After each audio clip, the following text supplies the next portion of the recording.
après, ma gorge se coupe, angine de ouf derrière. Bienvenue dans ce concept de un café et moi. Comme je l'ai expliqué dans la vidéo précédente, je te propose une vidéo par jour pour parler d'une anecdote qui m'a fait prendre conscience de prendre soin de mon corps et de ma santé mentale. C'est parti.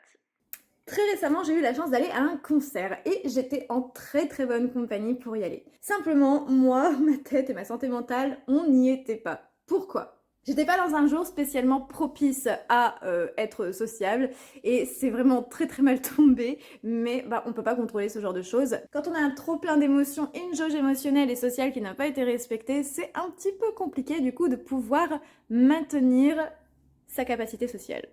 Mal tombé, et donc je n'étais pas dans un cadre propice à m'isoler finalement et prendre soin de ma santé en prenant du temps pour moi et en étant toute seule. La surstimulation forcément à un concert était à son max, évidemment. Et donc le fait de ne pas pouvoir m'exprimer sur ma colère, sur ma frustration, sur mon anxiété, qui n'était du coup pas spécialement le sujet du jour, ça n'a pas aidé, mon corps me l'a fait ressentir. Un jour après, ma gorge se coupe, angine de ouf derrière, les ganglions, le mal à la trachée et du mal donc à avaler, à respirer, à rigoler. Enfin bref, tu connais les symptômes. Ton corps te parle. Pourquoi est-ce qu'on te dit que ton estomac est ton deuxième cerveau ? Je t'invite à lire le livre de Michel Odoul et plein d'autres ouvrages que je te mets en description pour comprendre pourquoi. Alors évidemment, du coup, il était beaucoup trop tard à ce moment-là, j'aurais dû faire attention dans les jours et les heures précédentes finalement pour pouvoir ne pas en arriver là. Après évidemment, entre le stress et l'anxiété, c'est difficile également à jauger le moment où ça va arriver, on va pas se mentir.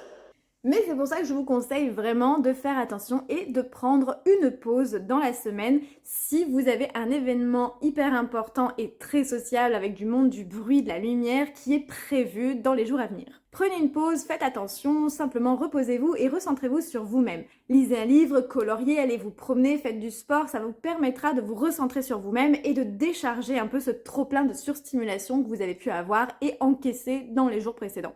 Ça vous permettra de ne pas être comme moi et de ne pas vous attraper une angine de dingue et de pouvoir manger, de pouvoir boire, de pouvoir parler et de pouvoir rire et respirer sans avoir hyper mal à la gorge comme si on vous avait passé un tractopelle sur l'œsophage ou la trachée.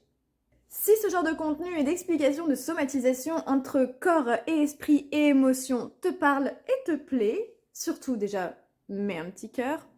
Explique-moi pourquoi en commentaire et abonne-toi parce que je te rappelle que demain viendra la prochaine vidéo.